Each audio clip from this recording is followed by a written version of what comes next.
Good evening. Yes, നമ്മുടെ exam ടൈമാണ്. എല്ലാവരും എത്രയും പെട്ടെന്ന് വേഗം പാരൻസിനൊക്കെ വേഗം വിളിച്ച് അടുത്തിരുത്തുക. അറേഞ്ച്മെന്റ് പ്രോപ്പർ ആക്കുക. ടെക്സ്റ്റ് ബുക്ക്, നോട്ട് ബുക്ക് എല്ലാം മാറ്റി വയ്ക്കുക. എക്സാം ബുക്ക് മാത്രം എടുത്തു വെക്കുക. കാൽക്കുലേറ്റർ നിർബന്ധമായിട്ടും കൂടെ ഉണ്ടായിരിക്കണം. കേട്ടല്ലോ, പാരൻസ് കൂടെയുള്ള പോലെ കാൽക്കുലേറ്റർ നിർബന്ധമായിട്ട് കയ്യിലുണ്ടാവണം. വേഗോട്ടെ വേഗോട്ടെ വേഗോട്ടെ. കാൽക്കുലേറ്റർ ഒന്ന് കാണിച്ചില്ല, ഒരു സ്ക്രീനിൽ നോക്കട്ടെ കാൽക്കുലേറ്റർ. ഞാൻ സമയത്ത് കൂട്ടാനും കുറയ്ക്കാനും മാർക്ക് പോയി എന്നങ്ങനെ പറഞ്ഞു വന്നിട്ടുണ്ടെങ്കിൽ ഷാഹിദെ കാൽക്കുലേറ്റർ എവിടെടാ? ആദിദേവി കാൽക്കുലേറ്റർ എവിടെ? ഓക്കെ, ക്വസ്റ്റ്യൻ സ്ക്രീനിൽ കാണാം. ക്വസ്റ്റ്യൻ ആരും കോപ്പി ചെയ്യേണ്ടതില്ല. ക്വസ്റ്റ്യൻ ഇതാണ്: prepare bank reconciliation statement as on 31st March 2025. Balance as per cash book ₹4,500. Bank charges debited by bank 200. Interest credited in passbook 1,000. Cheque issued but not presented for payment 1,500. Cheque deposited but not collected ₹700. എല്ലാവരും അടിപൊളിയായിട്ട് exam ചെയ്താ. All the best.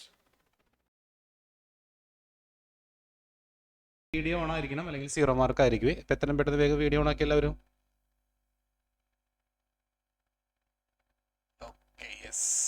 നമ്മുടെ ആൻസറിലോട്ട് പോവാം. Bank reconciliation as on 31st March 2025. അതിൽ balance as per cash book എന്ന് എഴുതിയിട്ടുണ്ടെങ്കിൽ 1 mark കൊടുക്കുക.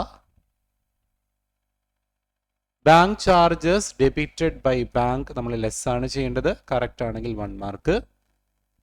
Interest credited in bank add ആണ് ചെയ്യേണ്ടത്, അതിന് 1 മാർക്ക്.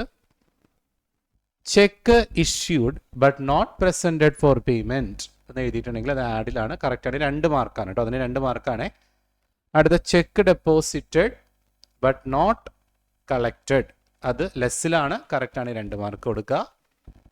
ആൻസർ നമുക്ക് ബാലൻസ് ചെയ്യുമ്പോൾ ബാലൻസ് ആസ് പെർ പാസ്ബുക്ക് എന്നാണ് കിട്ടുക.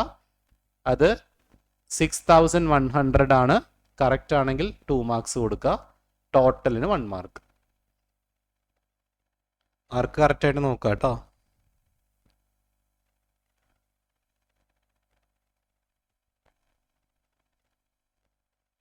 മാർക്ക് ഒന്ന് ടോട്ടൽ ചെയ്യുക. വേഗം പാരൻസിനെ കൊണ്ട് സൈൻ ചെയ്യിക്കുക. പേപ്പർ സെൻഡ് ചെയ്യുക. 1 മിനിറ്റ് ആയി.